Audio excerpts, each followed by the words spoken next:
Assalamualaikum warahmatullahi wabarakatuh. Perkenalkan, nama saya Nia Desoto Laila dengan NIM 4422301085, Program Studi Public Relation, Fakultas Ilmu Komunikasi.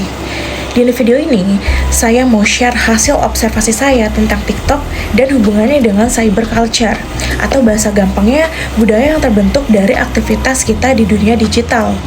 TikTok sekarang bukan cuma tempat buat hiburan saja, dari dance challenge, video lucu, sampai konten edukasi semua ada di sana.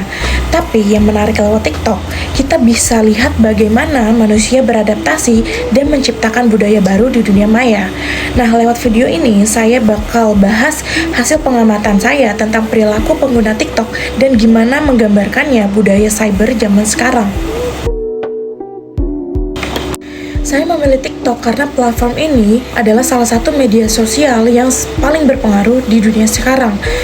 Hampir semua orang punya TikTok, dari pelajar, mahasiswa, hingga orang tua.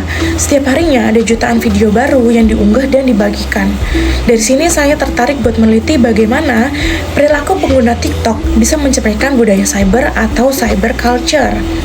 Dari TikTok kita bisa melihat pola komunikasi, cara orang mengekspresikan diri, bahkan cara mereka membangun komunitas digital. Itu semua termasuk bagian dari budaya di dunia maya. Pertama, yang paling kelihatan dari TikTok adalah bahasa dan gaya komunikasinya.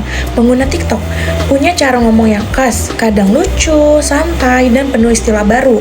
Kata-kata kayak FVP, POV, korporan, sampai estetik. Jadi bagian dari bahasa sehari-hari di dunia digital. Bahasa ini nggak cuma buat komunikasi, tapi juga menunjukkan identitas dan komunitas yang sama. Jadi lewat TikTok kita bisa lihat bagaimana bahasa berkembang sesuai budaya cyber yang cepat banget berubah. Kedua, interaksi antar pengguna di TikTok tuh luar biasa cepat dan lintas batas. Lewat fitur duet, stage, atau komentar, orang bisa langsung merespon video dari manapun di dunia. Bahkan banyak tren yang dimulai di satu negara lalu bisa menyebar ke seluruh dunia cuma dalam beberapa jam saja. Contohnya tren AI Filter Challenge atau Get Ready With Me yang bikin orang dari berbagai budaya ikut bikin dengan gaya mereka masing-masing. Ini menunjukkan bahwa budaya digital bersifat global tanpa batas, waktu, atau status sosial. Semua orang bisa berpartisipasi asal punya koneksi internet. Ketiga, TikTok jadi tempat orang membentuk identitas digitalnya. Banyak orang pakai platform ini buat tunjukin kepribadian mereka, misalnya sebagai orang lucu, kreatif, pintar, atau peduli lingkungan. Tapi yang menarik, identitas digital ini nggak selalu sama kayak diri mereka di dunia nyata. Di dunia maya, orang bisa lebih percaya diri, lebih terbuka, atau justru lebih hati-hati. Dan ini semua bagian dari cyber culture, di mana identitas sosial bisa dibentuk, diubah, dan ditampilkan secara fleksibel. TikTok jadi semacam pengguna besar, tempat orang mengekspresikan diri tanpa takut dihakimi secara langsung.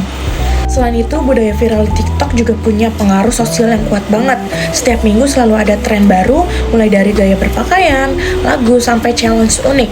Kadang tren ini bisa mempersatukan banyak orang, tapi juga bisa menimbulkan tekanan sosial, bisa ikut-ikutan biar dianggap update.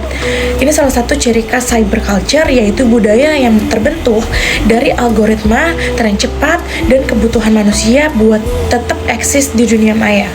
Dari hasil observasi, saya bisa menyimpulkan kalau TikTok adalah cerminan nyata dari budaya cyber yang kita jalani sekarang. Budaya cyber punya banyak sisi positif, bikin orang lebih kreatif, terbuka, dan saling terhubung. Tapi di sisi lain, budaya ini bisa membawa tantangan besar. Penyebaran hoaks, komentar negatif, hingga kecanduan media sosial.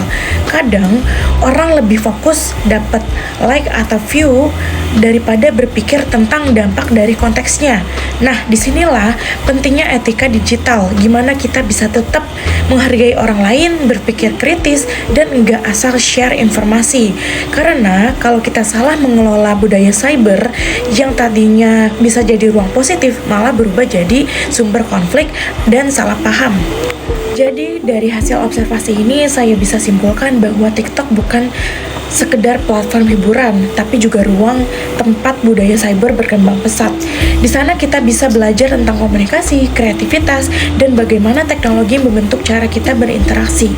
Di dunia maya dan dunia nyata sekarang udah nyatu, dan tugas kita adalah memastikan dua-duanya bisa berjalan dengan sehat dan seimbang.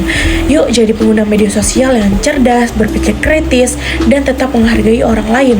Karena di dunia digital, setiap tindakan kecil kita bisa berdampak besar.